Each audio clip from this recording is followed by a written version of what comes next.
So, what if you could finish like 5 hours of studying in just 1 hour and actually remember more of it? I mean, honestly, Yeah. it sounds like a pitch for one of those really shady online courses. Right. The ones like Learn to Speak Mandarin in Your Sleep Yeah. or Master Quantum Physics over the weekend. Yeah, Yeah. exactly. It sounds Or completely impossible. But here is the reality we're actually looking at today. Because whether you are a student prepping for finals or, a professional staring down a massive stack of industry reports for a Monday morning meeting, thousands of people are quietly pulling this off right now. Oh, absolutely. They really are. And they are slashing their reading time, they're retaining vastly more information, and they're doing it using AI tools like ChatGPT, Gemini, and Claude. Right. But I think the crucial distinction here is that they aren't doing it by having the AI just, do the work for them. No, not at all. Yeah. They're fundamentally changing the mechanics of how the human brain actually processes and stores information. Which brings us to the source material for today's deep dive. We are unpacking this really fascinating framework called the AI Study Accelerator. And our mission today is to uncover the specific high-speed learning methods detailed in this text. Because it's not just a shortcut. Exactly. It's about turning AI into a true study accelerator rather than like just a cheap way to cheat. Because, well, let's set the stakes right out of the gate here. Most people are using AI completely Oh, wrong. entirely wrong. Right. Yeah. Like they use it to copy answers or generate a memo they don't even bother to read, thinking they've somehow outsmarted the system. But by bypassing the friction of learning entirely, they're just inadvertently setting themselves up for a massive fall. Yeah, I mean, those are just hollow victories. The real winners here, the ones actually seeing that 10x speed increase in comprehension, Hmm. they're treating these tools entirely differently. Hmm. They use AI to eliminate the administrative busy work of studying so they can focus entirely on, synthesis and understanding. Hmm. Okay, let's unpack this because um, before you can memorize anything or apply a concept in the real world, you have to actually understand the dense wall of text sitting right in front of you. For sure. Like, imagine you have a 50-page PDF on macroeconomic policy.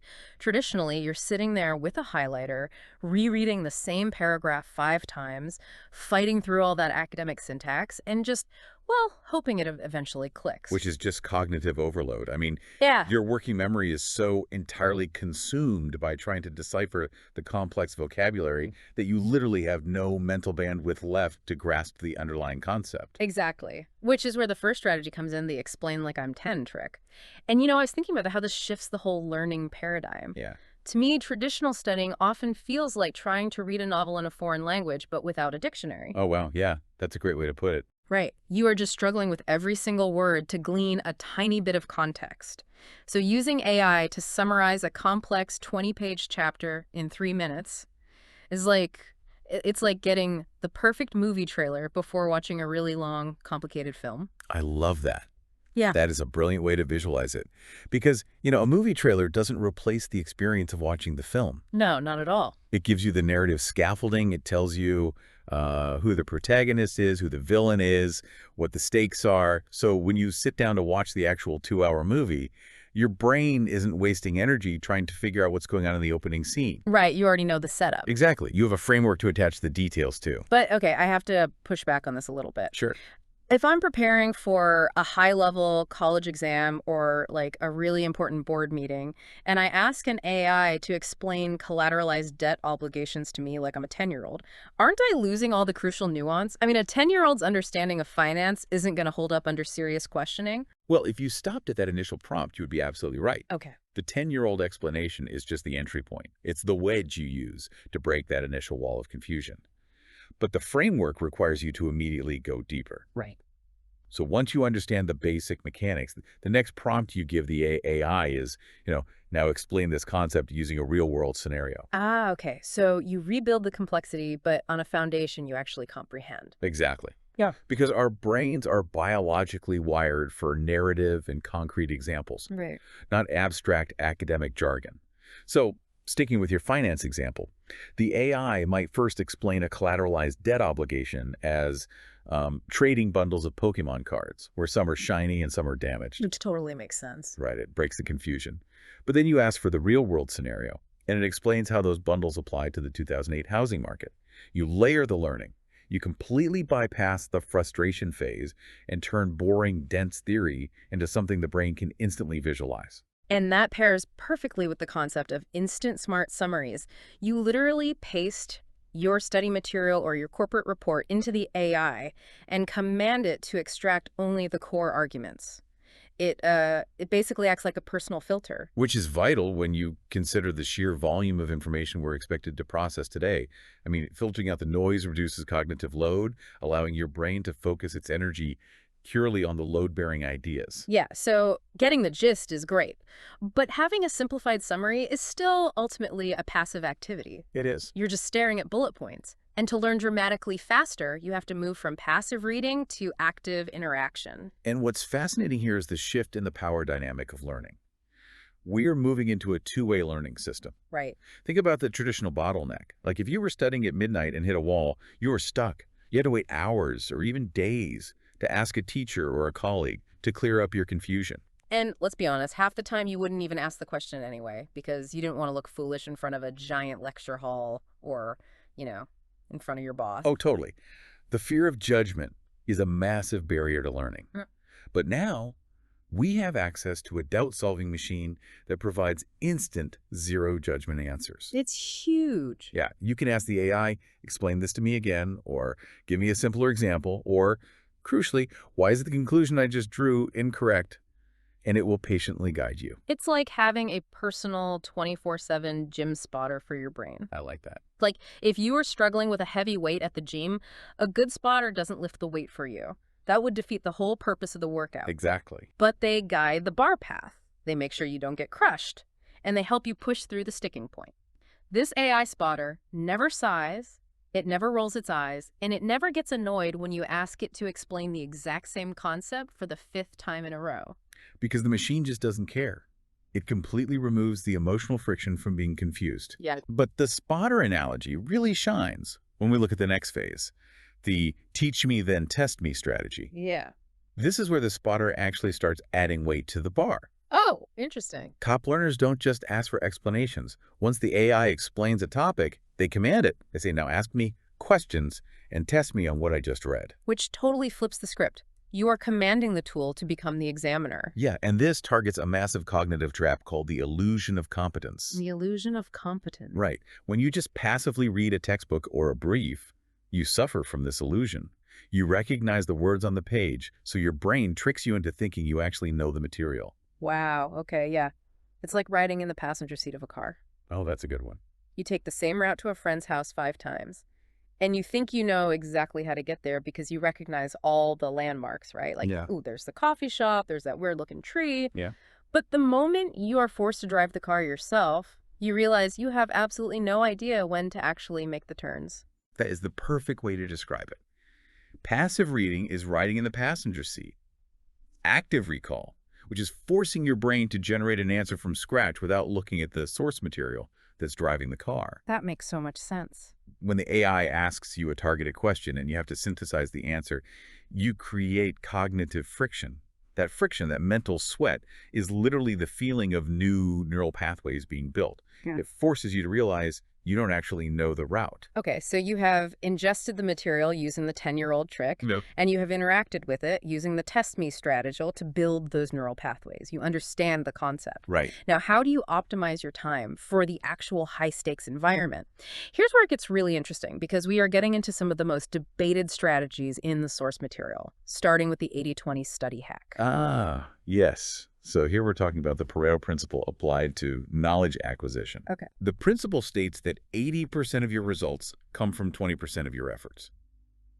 High performers do not try to memorize every single word in a curriculum or a really dense report. That would take forever. Exactly. They use the AI to identify the load-bearing pillars of the subject. They ask, what are the most important 20% of concepts in this field that will yield 80% of the understanding? Because whether it's a textbook or a corporate deep dive, there is so much filler. Historical context, tangential case studies, super long-winded introductions. Oh, tons of it. By asking the AI to map out the core framework first, you focus your energy on the material that actually drives results. You basically master the trunk of the tree before you start worrying about the individual leaves. That sounds incredibly efficient.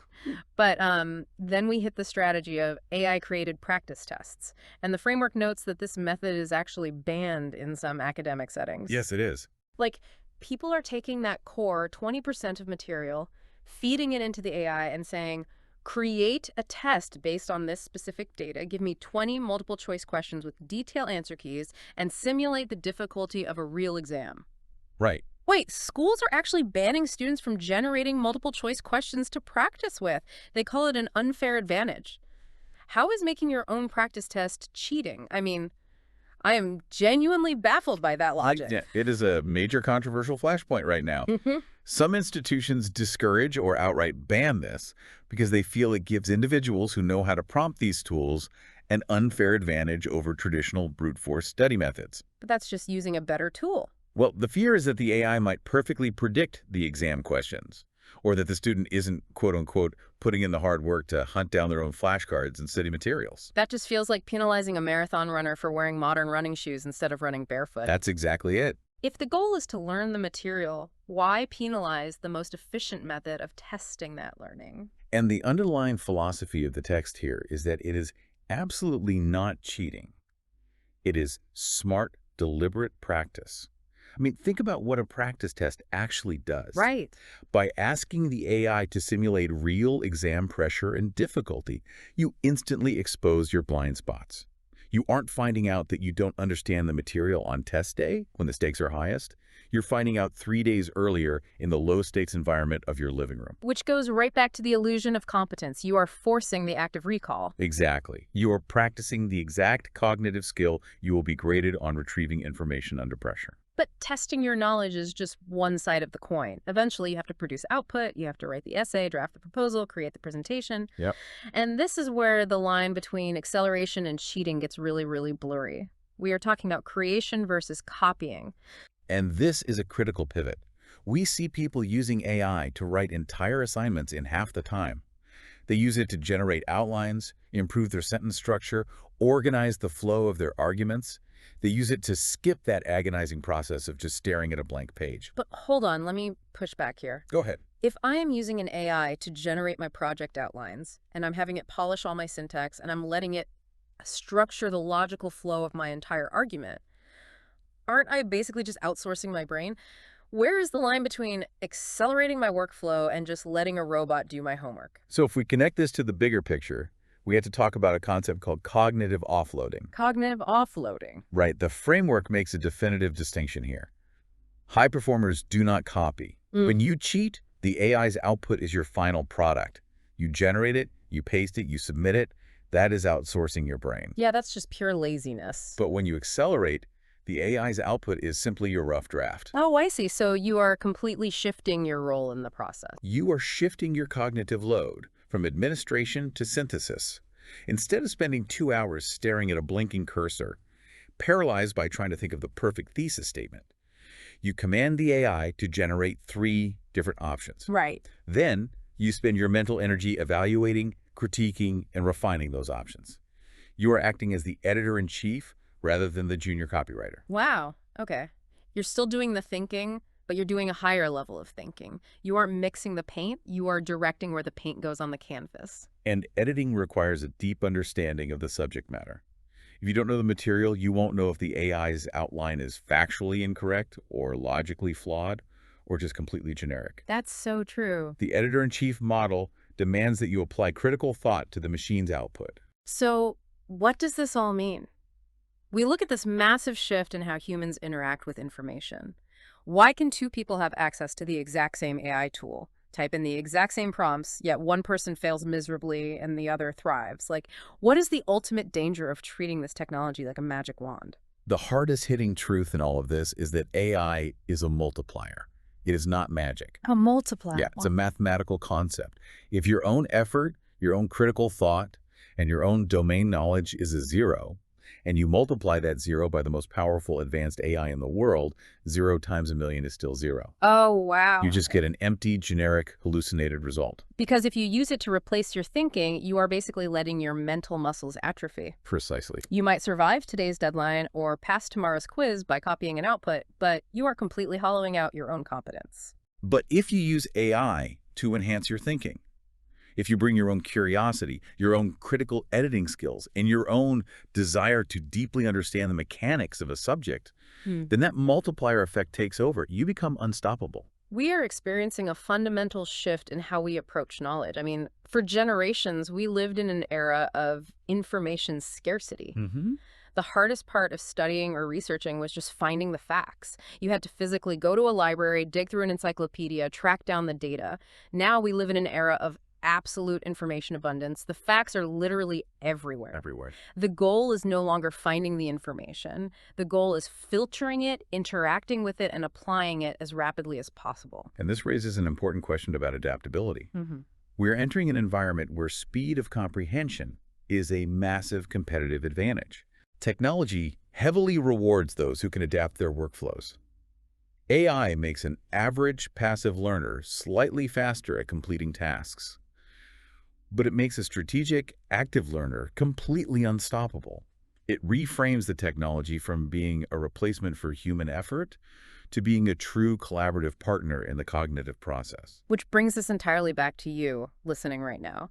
The ultimate question you have to ask yourself when you open one of these tools is a matter of intent. Yeah. Are you using AI to actually learn, to build your mental models, and to offload the busy work so you can think deeper? Or are you just using it to survive your deadlines and avoid the friction of thinking altogether? Like, are you building your brain, or are you just trying to get to 5 p.m. on a Friday? It is a question of long-term survival in a knowledge economy. The tools will only get smarter. The differentiator will be the human directing them. It's the ultimate test of discipline. But before we wrap up this deep dive, I want to leave you with one final, slightly provocative thought to ponder. Okay. Something that builds on everything we've talked about today regarding cognitive friction and active recall. If AI eventually becomes the perfect, frictionless tutor, infinitely patient, perfectly tailored to your exact learning style, and capable of instantly dissolving any confusion before you even feel frustrated, what happens to the uniquely human skill of struggling through a difficult concept? That's a deep question. Right. When learning becomes perfectly smooth and entirely painless, do we risk losing the mental grit, the resilience, and the creative problem-solving skills that only come from figuring things out the hard way? It's definitely something to think about the next time you ask a machine to explain the world to you. Thank you so much for joining us on this deep dive. We'll catch you next time.